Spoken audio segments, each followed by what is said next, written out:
Good morning, everyone, and welcome. This is Techno Crime Fighters Forum, episode number 57. We are continuing it this morning. I'm Ramola D from Ramola D Reports, and I'm here with Karen Stewart.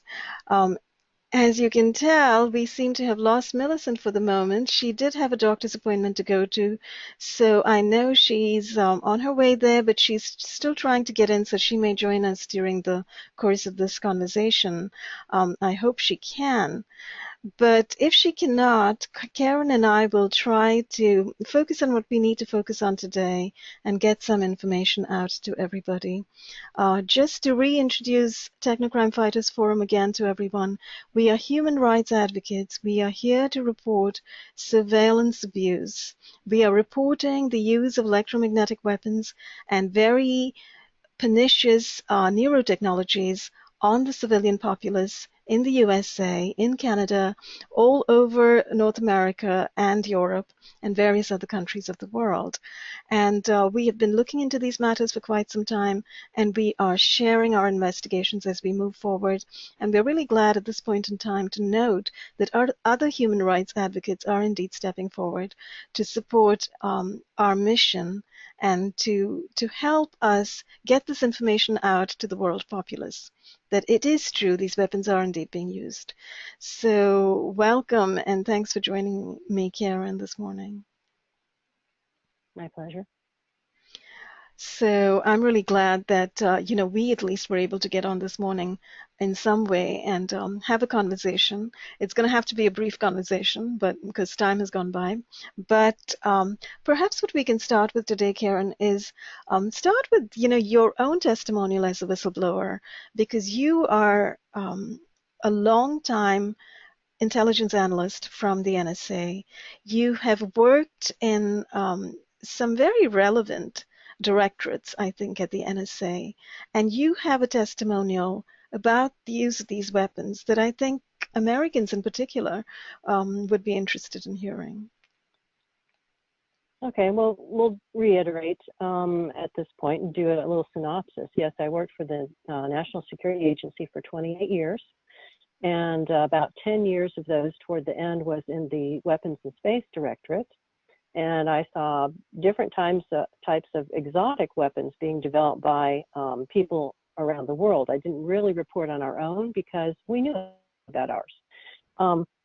But I did have some knowledge, like with the directed energy weapons. I knew that they existed in a huge format that was, say, on battleships and things like that. I knew about them in that way.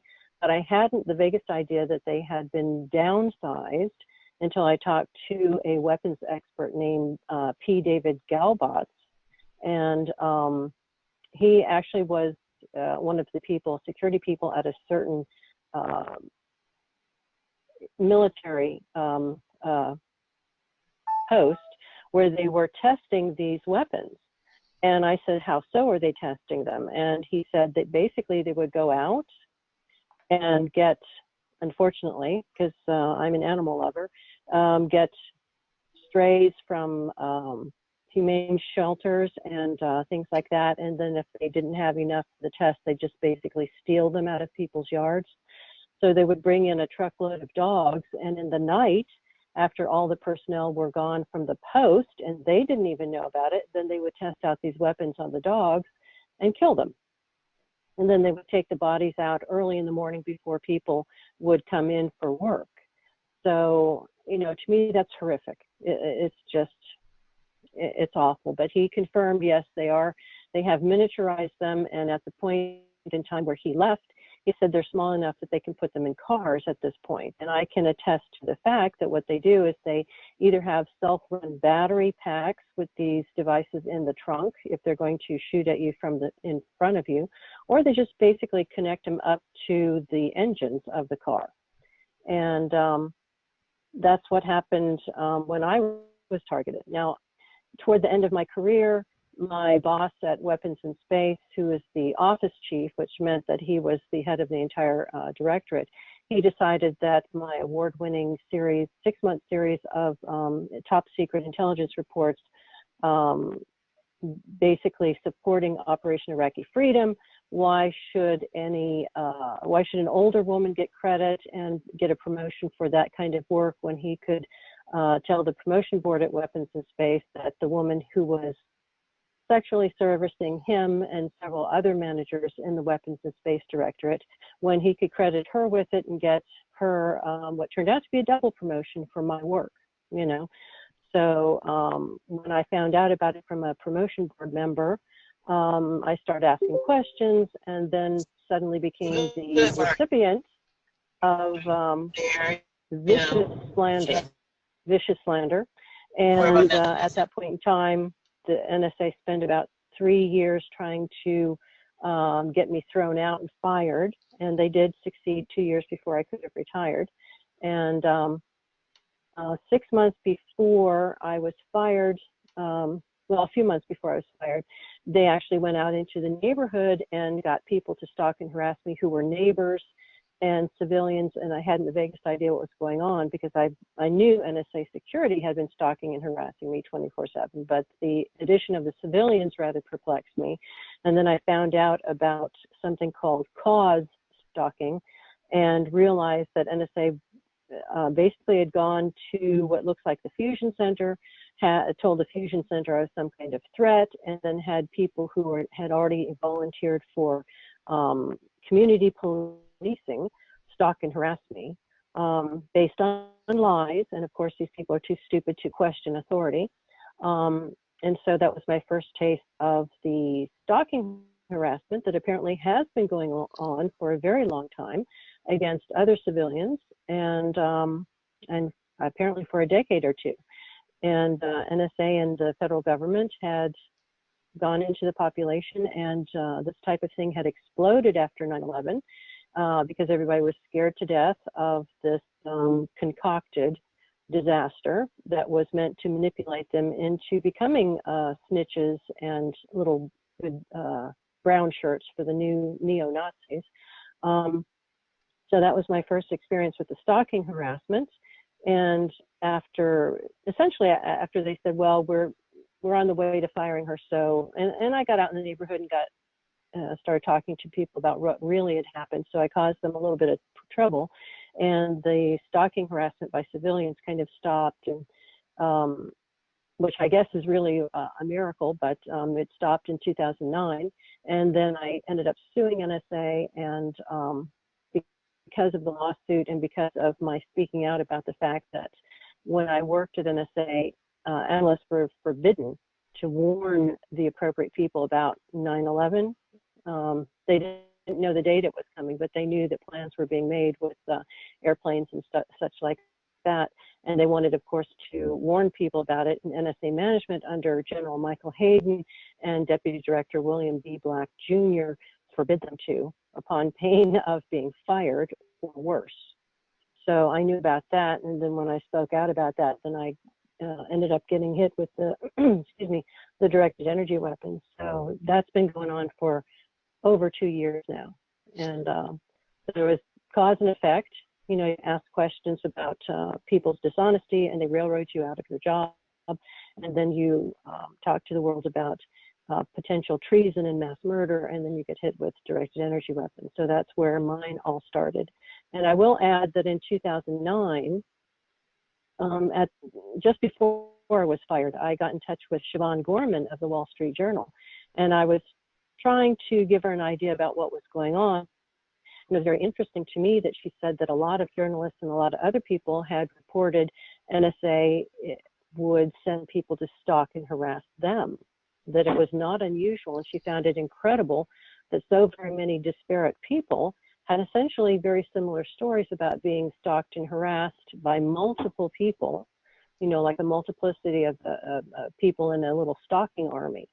And she had said that this basically had scared a lot of journalists, and they would not report on NSA, or would certainly make sure that they didn't in the least criticize anything about NSA. So that pretty much was the end of the free press, I think. Once these people realized they would be viciously stalked and harassed, then they became very afraid to report anything about NSA and probably a lot of other entities.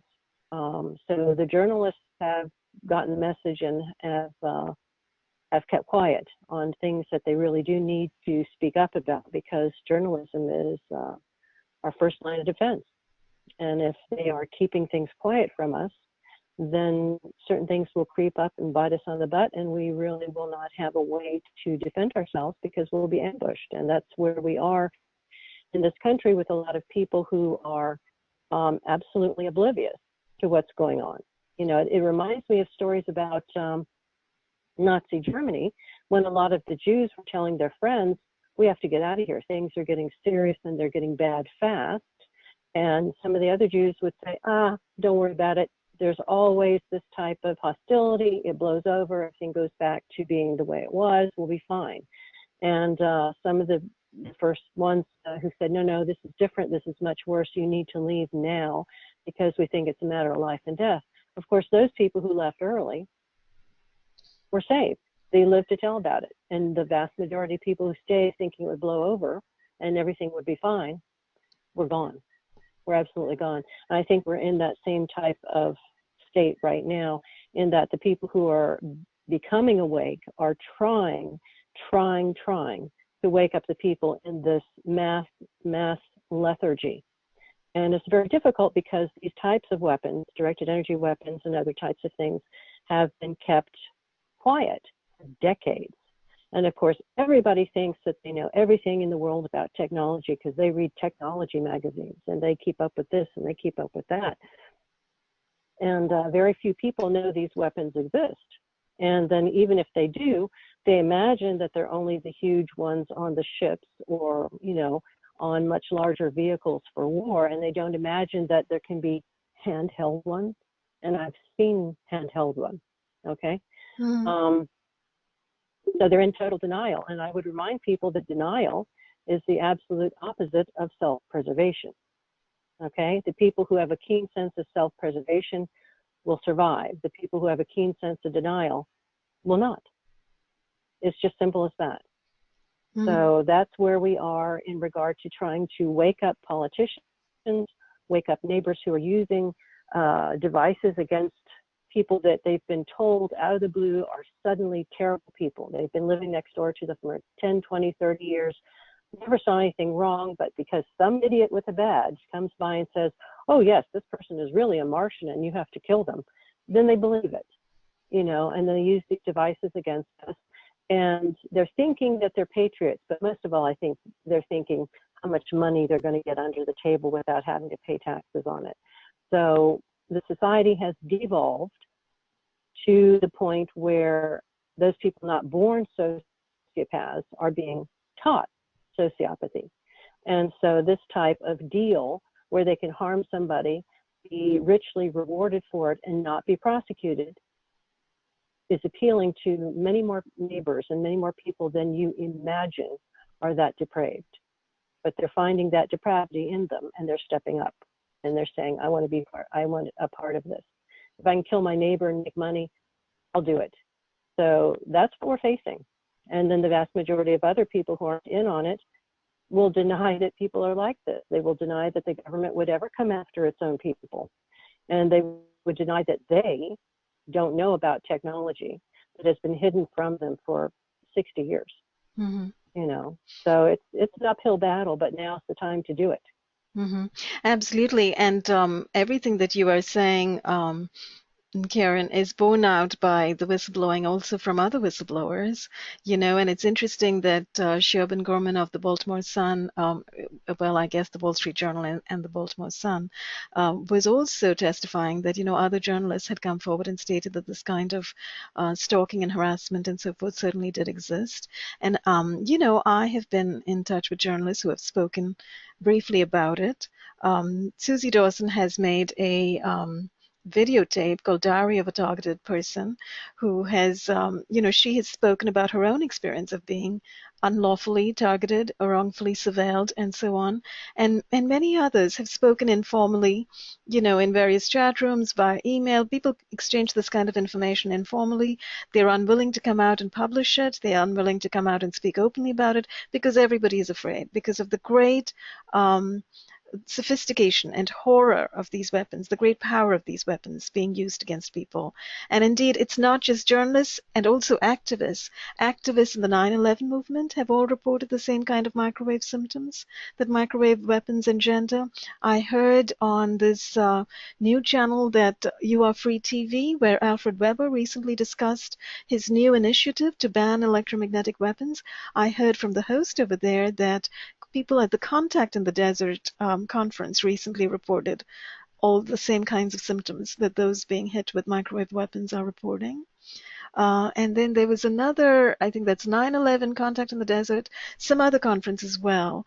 And Occupy, the Occupy movement activists have also reported experiencing the same kind of symptoms, experiencing the same kind of stalking and surveillance, Uber surveillance, that, suddenly journalists are experiencing, suddenly other people who are whistleblowers are experiencing, etc.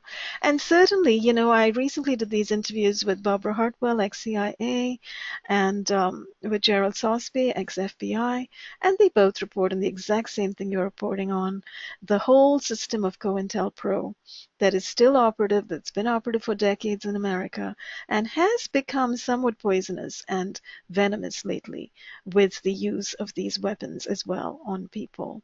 Because they're being used surreptitiously, they're being used stealthily.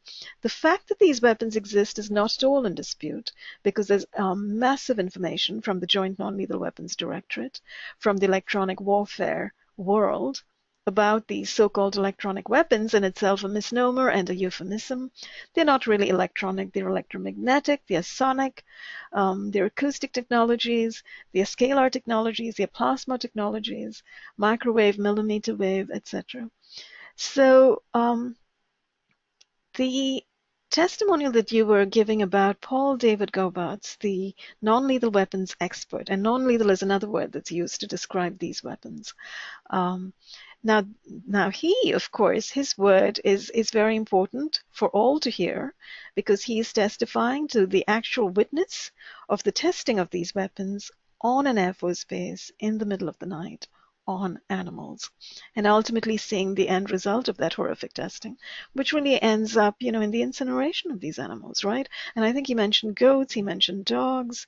So we know how horrific these weapons are. And there's also information, I think, about the voice of God weapons being used in Iraq, right? Oh, yes. I mean, I think they bragged about it, so we know that V2K is real. They bragged about it. We know that the voice of God has been taken, that technology, and taken into high-end stereo. It's called holosonics. You can have your stereo playing, you can have your stereo sitting in the living room, but if you go to the den and you want to hear Beethoven while you read, and the kids don't want to hear it, you have that music pipe basically into the den, not using wiring or anything, but just the holosonics technology can make it skip over space and reappear magically in your den. Well, that's the voice of God. That's V2K, where they can transmit sound from point A to point D with nobody in between being able to hear it. And they can do it. This is very likely. Go ahead. And they can do it now through many different technologies. The holosonic is one, the ultrasonic transmission of sound into people's heads. And there's also microwave hearing, the Fray effect, where they kind of interfere a couple of microwave beams at the back of a person's head, and then it goes into the auditory cortex area. And it's very interesting in relation to this that the U.S. Army had a definition of voice-to-skull technologies on its website, but after it was initially reported, I think in the 80s, they pulled that definition. Luckily, however, many people had, taken screenshots of that definition, and so that information is now all over the web. This is acknowledged Army technology, and when I think Donald Friedman did his FOIA request in '96 to the U.S. Army, to the Department of Defense, he did receive that very important document, Bioeffects of Selected Non-Lethal Weapons, which mentions the Fray effect. So the Fray effect, synthetic telepathy, all of these are acknowledged. They're acknowledged military technologies. So, and we have a great deal of information about them. I'm very sorry to see that Karen has currently disappeared, so let me see if she can hear me. Karen, can you hear I me? can hear you. You can hear me, Yeah, I okay. can hear you. Somebody just placed a call and messed up the connection. Oh, I see. That's what happened because your video just vanished off screen. But if you can hear me and we can hear each other, we can just continue talking. Um, So, as I was saying, there are many different technologies. In particular, putting voices in people's heads has many, many media, including bone conduction, including ultrasonics, and including sending energy through the nerves. And that's the principle behind the neurophone, which was another discovery in the 80s, actually predating even the 80s, from Patrick Flanagan, because his patent was put out much, much earlier. So, and I understand the neurophone has undergone some modifications and has reappeared in a new edition lately as well. So those are voice technologies which every psychiatrist needs to know about, every doctor needs to know about today, because if the military has technologies to put voices into people's heads, then you may be certain, because we are living in a country which has a long history of non-consensual military medical experimentation. You may be certain that they are indeed using it. And so many, many people who are coming forward and reporting voices in their heads, which are very different kinds of voices. Not the kinds of voices that psychiatrists used to consider schizophrenic in the past, 20 years ago, but voices which are abusive, voices which sound satanic, which are constantly trying to bring people's self-esteem down, etc. Those kinds of voices, which appear to have a distinct technological aspect associated with them, could very well be traced right back to this military technology. And so psychiatrists and doctors need to get educated in a big hurry today about that. That's the voice technology. And as for everything else, just the reports of microwave symptoms on people's bodies, the report of being remotely electromagnetically assaulted cannot be attributed to delusion, imagination, or hallucination, as mainstream media, which is working as a hired arm of the government, is putting out propaganda to the effect of. So if you really delve into the military documentation, if you really delve into the literature, and of course you listen to the testimonial of various people from various intelligence agencies who are, like Karen, speaking out about the use of electromagnetic weapons in their person, then it becomes absolutely unavoidable, the fact and the reality of these weapons and and again the very many different modalities in which they're being used, whether it's portable miniaturized weapons, as Karen was saying, that are held in cars, that can be carried in backpacks, carried in purses and briefcases, can be taken to any public place, and directed at anybody at any time, as a retaliatory tool, as a revenge tool, as an abusive tool, criminally abusive, I should add. There's also frequencies pulsed out from cell towers, from cell antennas, and from satellite weapons, which was the subject of a recent podcast that I did with Richard Lighthouse, a NASA engineer, who is reporting a lot of research that he has done on satellite weapons, weapons that are carried on satellites and that can be laid at the door of the US Air Force Space Command, who are solely responsible for satellites. And NASA, I suppose. Well, I also want to remind people about what's going on with the school shootings and how many of those children are complaining about voices telling them to go shoot people. Oh, yes, that is very interesting because that's exactly what we are talking about. We're talking about voices in people's heads giving them instruction. Yes, specific violent instructions. Yeah, Not go buy a car, not go pet this horse, not go lay naked at the lake, but go back to the school or go back to your workplace and shoot people. Mm-hmm. Whose agenda does that fit? Yeah, that is absolutely astonishing. And that brings to mind, Myron May's case, I think, because he reported I think he made a sort of a historic tweet saying he was certainly targeted, he was certainly being hit with electromagnetic technology, and he was reporting voice to skull technology being used on him. But he did report, I think, in one tweet that he was being given the advice to engage in violence, and then the assaults on him would stop. And he ultimately took the tack of engaging in violence. Although, we should point out that he did not engage in shooting to kill violence. He apparently shot at people's legs and such. Even so, highly reprehensible, shooting at all. And he ultimately, sadly, tragically lost his life because police were called, I guess, and they ended up shooting and killing him. So, Right. Well, let's also remind people that he was a well-educated yes. lawyer. He was a Black man who put himself through school. He was admired and beloved by family and friends.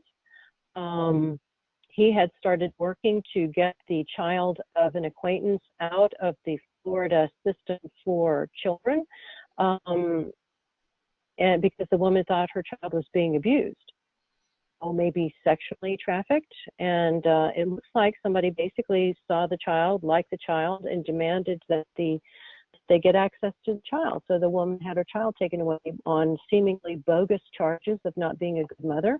He was trying to help her with this child trafficking network in Tallahassee, Florida. And he got targeted for trying to get a child out of Child Protective Services because the Child Protective Services was being run by pedophiles in the Florida state government. And that looked like why he was targeted for death. And the police were all too happy to shoot him about 24 times and then handcuff him and take him to the morgue. But they were not in the least interested in helping him before that. Yeah, I think actually the case of Myron May brings up so many issues, and I'm glad that you're speaking about this, Karen, because it talks about what Child Protection Services really is. What is Child Protection Services? Is it an agency that's focused on the welfare of families and children, or is it an agency that's part of child trafficking rings and pedophile rings, as indeed came out in Florida, right? I mean, weren't there some arrests related to that pedophile ring in Florida that Myron May was actually reporting about? Actually, they ignored him for months and months. And when I brought up the fact to the Tallahassee Sheriff's Department, which is full of gross incompetence, when I brought up the fact in the summer of 2016 that Myron May had reported exactly what I was reporting to them, I'd shown them meter readings that were highly abnormal and told them about Myron May. And I said, how likely is it two disparate people about 1.5 to 2 years apart would tell you the exact same thing, and that both of them had rather a decent background. We were not homeless people who were drunkards or something. And I said, there is a problem in Tallahassee with the Child Protective Services. And I think that he was targeted for saying something about it. And I am being targeted by essentially the same people who are mercenaries. And I told him that was because of Bill Black Jr., who didn't like me talking about 9/11 and how NSA management squelched all of the warnings 6 months ahead of time. I said, these people are basically mercenaries. And I said to him, I said, don't you think you ought to investigate when two separate people, at least, have told you exactly the same story 1.5 to 2 years apart? And the guy immediately said, no, they told us Myron May was crazy. So, we're discounting what he said and we're discounting what you say. So not a thought in his little brain went through it to even think about that possibility. But about 3 months later, guess what? They found this pedophile ring that went up into Tallahassee government and was basically hiding within the Child Protective Services. So isn't that interesting?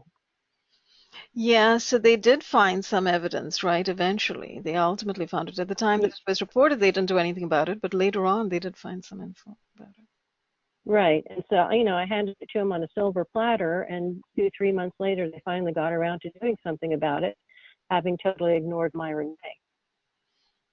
Yeah, and in fact, it sounds like the whole Myron May story. I mean, that's a case of retaliation as well by these Oh, underground crime absolutely. syndicate types, who are running pedophile rings and who have apparently infiltrated the child protection system. So one can scarcely trust the child protection system, really, regarding what it's doing. It appears to be working Oh, on, not in the least. yeah, appears to be working on behalf of the pedophiles and the child traffickers. So it's actually a criminal kind of operation, if that is the case. And I think many, many people around the country have been trying to unearth stories of this nature and make them public and let people see the real truth about child protective services. It's not really serving the public. It's not serving our communities. It's not serving us as citizens. No, they're just serving up the children to pedophiles, is what it is. And I would not be surprised if they had their own people inside the sheriff's department and the police department, to protect them. Yes, and unfortunately, that's how they do it, right? They've got the police, they've got the sheriff's department, and from what we're hearing from other whistleblowers as well, it appears the FBI is a large part of this as well, because the FBI is, the domestic intelligence agency arm that's very active. Oh, yes. And we know that the CIA was running something called the Seekers. Right. Basically, it's the same thing. They basically went out and got children for pedophiles Yeah, and of course the and CIA. transported them all over the world. Yeah, the CIA is involved as well. And so, that brings me to the subject of the flyer that I recently put out based on the whistleblowing that, you have been doing, Karen, and Gerald Sosby's been doing, and Barbara Hartwell's been doing. Just that notice of crimes against humanity and Patriot Act crimes that, in particular, points to the involvement of the FBI as a domestic law enforcement agency that is engaging in crimes against humanity by spreading lies and libel and defamation and slander about outstanding people and communities, and thereby corralling and co-opting people in communities such as private businesses, schools, libraries, neighbors, etc., by spreading lies, by running off to federal magistrate judges, as Gerald Sosby was explaining, or FISA judges. We don't know because, a lot of FISA warrants also have been put out there, many letters, national security letters, many hundreds of thousands of national security letters have been granted, etc., and have been reported. So whether they run to the federal magistrate judges or the Foreign Intelligence Surveillance Act judges, they're getting wrongful and illegitimate and court authorizations from corrupt judges on fabricated charges. Then they're taking these and showing them as notification to the local community, to local businesses, convincing them that people in neighborhoods need to be watched, surveilled, monitored, tracked electronically, GPS tracked constantly 24/7, reported at all times, photographed at all times, all of this Stasi stuff that's going on. And this is the exact same protocol that's going on in America and in Europe, in the UK. So you know that, the people who are running this are not local. They're not coming just from our government, right? They're coming from behind and beyond. I think so. I think it goes to the New World Order, which George Soros, who has been very active in funding pretty much revolutionary people who want to overthrow our democracy. Mm-hmm. He has been behind it, and he was quoted in 2010 as saying that in order for the New World Order socialist government to succeed, the United States has to be taken down. And that's what we're seeing. That's definitely. And we have a bevy. Yeah, we have a bevy of useful idiots who are more than happy to put a socialist state on us. Not having the vaguest idea, while still in their diapers, they still have no idea what a socialist state is. And frankly, what's planned for us looks like it's going to make the Soviet Union look like Disneyland. Absolutely, and it's not even purely socialist, is it, Karen? It's communist. We're talking about absolute control. That's communist. That's totalitarian. That's fascist. It is. It is. It is. It's so beyond those terms that I don't think there is a proper term for it, because it is more oppressive than you've ever imagined, because of the technology that they will put onto you and do put into you. And basically they have excuse me, done tests and studies that more or less map the human brain as far as thoughts. Like they would do something like put an entire, let's say you put a dozen people in a room, put electrodes on their heads and record what the brain reacts to. Let's say you show a picture of a bear, and then a dozen people's brain basically give you some kind of squiggle that you can say, oh, look at this. This squiggle more or less means bear. Anytime we see that from someone's brain, we're going to know that it means bear. And then they show you a picture of a beach, and everybody's brain more or less gives you the same squiggle. So in a strange way, they can start to make out what you're thinking. And so if you, in the future, if you have a thought that they don't like, another electrode can pretty much electrocute you, give you a really nasty shock. So we're talking oppression like nobody has ever imagined. Yes. And if you think about thought police, that's very possible. And, in fact, you can tell the Department of Justice, there is information out there. Neuroscientists are speaking openly about a little bit about the predictive policing that the Department of Justice is already engaging in and working with neuroscientists to expand. And, the thing about electrodes, my goodness, the military has certainly gone well beyond electrodes. I think they have, a public face and a private face, and you hear and you see now DARPA's public domain documents and contracts talking about things like electrodes and, these brain sheets that have a bunch of electrodes associated, etc., but they're trying to still neurally network and neurally map, etc. Whereas through the Black projects, they've already achieved all of that. And there's some information, I think I'm reading currently about the Montauk project, which is, has so many interesting facets to it. But one of the things that the Montauk project was doing was studying mind control. It was studying how electromagnetic radiation can affect mind control, can actually pull out people's brain waves and map them and understand them, and also put in brain waves and influence and modify people's behavior and people's thinking. And apparently this kind of experimentation was going on in the 80s on this derelict army base at Montauk, Long Island, which became ultimately an Air Force base. And so these were experiments conducted by the Air Force. And later on, they closed the whole thing down and they tried to present the idea that, there was never any activity there, etc. But a lot of documents were actually found on site to give absolute credence to the fact that, the Air Force had indeed been conducting experiments over there. So, and they'd been conducting experiments with different kinds of transmitters, antennas. They were working with all sorts of things, very interesting and fascinating to read about it. They were also, and people who have actually been working in that project have come out and revealed that they were used in the project, and that's actually the sad, dark, horrific side of things, because the Montauk Project whistleblowers all uniformly talk about abuse. They talk about abuse so that their minds were being used to push them into psychic realms and so on and so forth.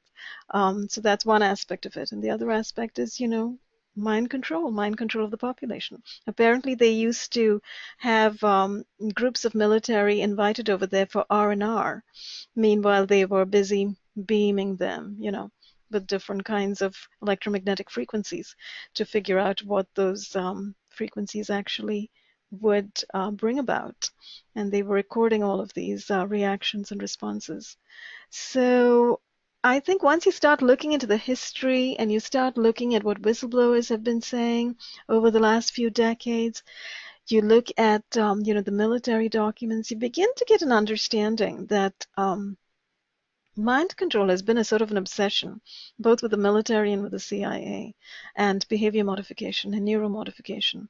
So at this point in time, as you say, Karen, we are really on the brink of a precipice.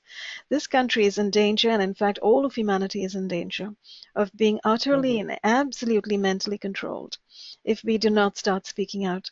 Which brings us to that issue of the ban on electromagnetic weapons. Many of us think that's a great idea, right? Electromagnetic weapons and neuro weapons. Yes, and yes, I certainly do.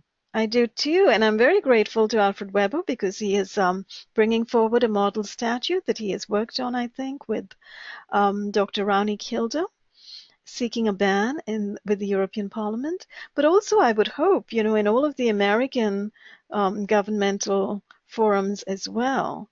So, and worldwide, it really needs to be a kind of a worldwide effort, but I guess one has to start somewhere. I understand that Dr. Lauren Murray, a physicist, and Dr. Katherine Horton, the particle physicist that we all know so well, are both also working on this. And Alfred Weber had a conversation on this on You Are Free TV and put out a lot of information, and there are links to a website. And perhaps what I should do is stick the links to that website below so everyone can read the statute and see the status of these efforts currently, because they are a kind of acknowledgement, a world acknowledgement of not just the reality of these weapons, but the horrific nature of these weapons and the great potential they have to completely destroy humanity, destroy human mental and intellectual sovereignty, destroy privacy utterly and absolutely, well beyond the kind of surveillance technologies we understand currently as well. Right. But I think we're really looking at an extinction level event. They really do think they can intermix biological entities with technology, and I think what you're going to do is destroy the biological entity. I mean, they may be able to do this for a while, but not for long. I mean, look at Vladimir Putin admitted that they tried the V2K using their agents who they sent into Western Europe, and they said they quit using V2K to communicate covertly with them because they realized they were giving them brain damage. Because you do not beam a microwave beam into someone's head and not expect brain damage. And look at, there's a gentleman who worked for NSA, and more than 10 years ago, in fact, in the 1990s, he and another NSA agent went into a foreign country that was hostile. They went undercover, but of course that cover was blown, and both of them were hit with microwave. Okay, well, this gentleman now has, 10 years after that, he developed Parkinson's disease at the age of 43. You don't get Parkinson's at 43, but very rarely. Wow. And he looked up the other agent and found that he had died from Parkinson's disease. So basically, both of them took a microwave hit that was very damaging, and 10 years later, they had Parkinson's. One has already died from it. The other one is suffering from it. And NSA will not support this gentleman in his quest to get compensated because they don't want to admit that these weapons exist, and they don't want to admit that they use them as well as other people. So they're basically hanging him out to dry for all the years that he worked for NSA and this country. They're just basically saying, good luck, goodbye. So that goes with NSA's recent announcement that they were changing their core values and removing openness and removing honesty. Absolutely amazing. So, yeah. So now they're left with rotten to the core values, as I've said before. Yeah. Which is not surprising. Yeah. So no one can accuse them of, stating that they're going to be open and honest, and not, and ultimately demonstrating that they can't be open and honest. So very interesting that they're reserving deception for themselves on all fronts. But that's ultimately what secrecy is all about, isn't it? And that's the kind we have a kind of deathly secrecy in our country, in all of these agencies, that's permitting criminal abuse using stealth weaponry. That's a perfect playground for criminals. They get in and they claim secrecy about all their criminal activity, and then everybody backs off. And it doesn't matter whether it's surreptitious attacks with covert weaponry, or whether it's child trafficking, whether it's outright murder. It doesn't matter. They basically have carte blanche to do anything they want to anybody and claim it has to do with national security and secrecy when it doesn't.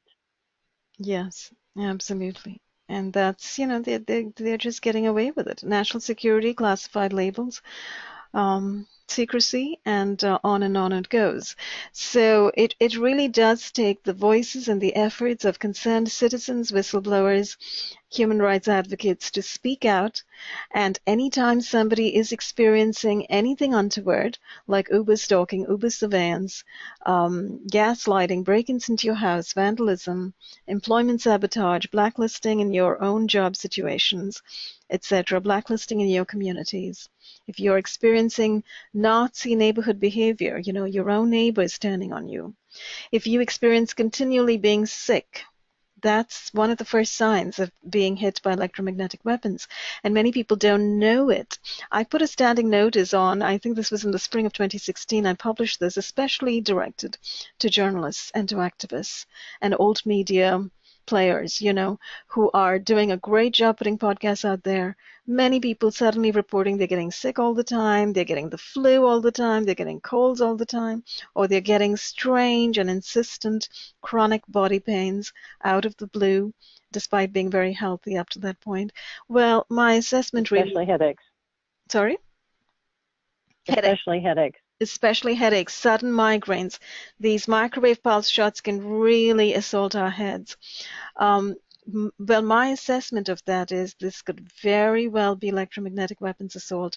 You might very well be targeted and not know it, because literally everybody in the world is being targeted today by this 1% that is attempting to completely take over humanity and completely enslave humanity with the use of incredible technology, incredible electromagnetic technology and neurotechnology as well, of some of the kinds of which that we mentioned a little bit. There are so many kinds. So it's all about, they're heading toward mind control, total spectrum mind control, total spectrum behavior control, and total spectrum community and social control. So if you are against this, if you believe, like we do, that humans need to be free for all time, that, we are born with God-given rights to speak our minds, to express ourselves creatively, to live harmoniously in peace and happiness with our own families and our own communities, to work for each other, to work collectively to help each other, and not surveil, monitor, and assault each other. If you believe that, then I request that every one of you, particularly the journalists and activists among you, the whistleblowers among you, I urge, and I request that each of you steps forward and starts speaking out. It's only when we speak out together as, a huge chorus of voices, it's only through public effort that this horror can possibly be stopped. We really, really need to stand together. All of us need to stand together. So I do urge people to get past whatever feelings of reticence you might have regarding speaking out, whatever feelings of fear you might have regarding speaking out. The only way to destroy a surveillance state, a criminally abusive surveillance state that is using stealth weaponry on the bodies and brains of citizens, the only way to destroy it is through speaking out. People have to speak out. We have to speak out en masse. So I urge you, for the sake of future generations, for the sake of our children, please speak out. At whatever cost, we need to speak out. Karen, did you have any last? I totally agree. Well, I totally agree, and I would advise journalists that, if they work for somebody like the Washington Post or wherever, if you start putting out stories without a byline, put your ego aside, have the entities start putting out these stories, then they won't know maybe who exactly it was. Start taking some security precautions and start putting out these stories, write each other's notes, and then burn them or shred them, and then come out with some of these stories. They won't know exactly who in the entity is doing this. And if more of these papers get together and start putting out these stories, they're not going to be able to shut everybody up. But if you don't speak out, people will stay somnambulent, and this will basically bite them on the butt, and they won't have any way to fight back at all. So it's now or never, guys. It really is. I mean, I think we do have a president who is actually also being assaulted, and he's going to be sympathetic to what we say. Now, some people may disagree, and maybe I'm wrong, but we have to try anyway. So this is the time. Find your courage, find a clever way to do it, but step out beyond your comfort zone and try to figure out what to do. Ramola has written flyers. I've written flyers. We're going to make them available to anybody. Read through the various types of flyers and find one that you like, you're comfortable with, and you can use, or by golly, write your own. You know, nothing says that you can't write an incredibly effective flyer. So take a look, read them, and then decide what you want to do and get active. At least start with your family. And if your family who doesn't believe you now can be persuaded, then start going out to some of the neighbors. Maybe they'll be horrified that they're partaking in the destruction of their country, not saving it. But you have to wake them up, and you have to speak out to do so. I think so. Absolutely. That's exactly right. And people are participating unthinkingly in the destruction of America and in the destruction of the world by assisting in this kind of scapegoating and targeting of people and helping assault people, helping GPS track people, helping electronically track them with your cell phones, helping monitor them, and helping, ultimately assist in these electromagnetic weapons assaults that are going on. So, as Karen said, we all need to become aware, we need to wise up, and we need to take action. Every single one of us needs to find courage and to take action within our own spheres of influence and within our own neighborhoods and our own communities. And if we do together, we are going to be unstoppable. So we have to become unstoppable. And I'm very glad at this point in time that other human rights advocates are stepping forward and we're going to be working together. I thank especially Alfred Weber for his initiative, and I'm hoping that, we can move forward on this treaty conference to ban electromagnetic and neuro weapons very soon and send a message out, to the billions of dollar strong electronic warfare industry and non-lethal weapons industry and the neuro weapons industry and the RFID weapons industries. We send a very strong and reverberating message across continents that as humanity, speaking for humanity, we are not interested in these weapons. We're not interested in these weapons being used on anybody, on any population, and we do want them to be banned. Absolutely. And you know what?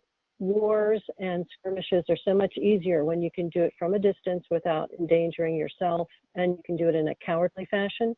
If you're going to declare war, if there's something worth fighting for, then you get out there. You don't sit from miles and miles away and destroy somebody's civilian population. This is just ridiculous. There's no way that these weapons can be used responsibly because, frankly, humans don't have the morality to do so. They will abuse them, and so these must be forbidden technology.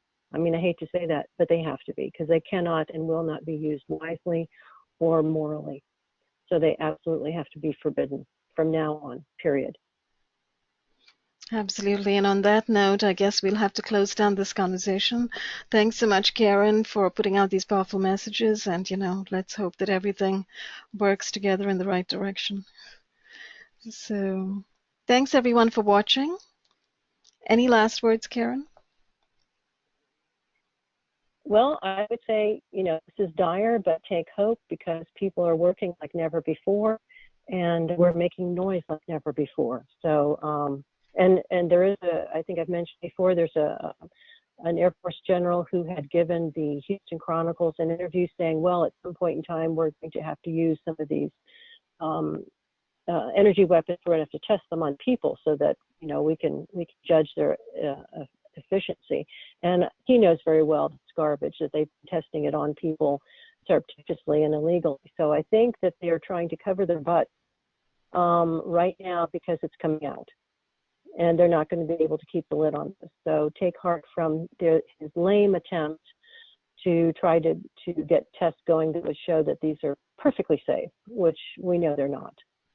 So it is coming out. We're making headway, and it's just a matter of time. And I'm hoping in the next few months as opposed to years.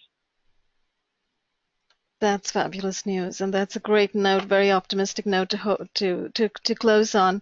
That indeed, all of this information is going to come out, and the fact that these weapons have been tested surreptitiously by the military and the U.S. Air Force on American citizens is also coming out. So, really, thank you for your information, Karen. Very useful and very helpful, and very important for everybody to hear. So, thanks everyone for watching. We'll continue to address these issues as we move forward. We're very sorry that this particular forum didn't turn out as we had hoped. Millicent unfortunately wasn't able to join us after all, but the next time that we have our forum, hopefully Millicent will indeed take the floor and give us all advice on how to gather medical evidence, as she had intended to do this morning. So thank you and bye-bye. We'll see you soon. Bye-bye. Bye-bye.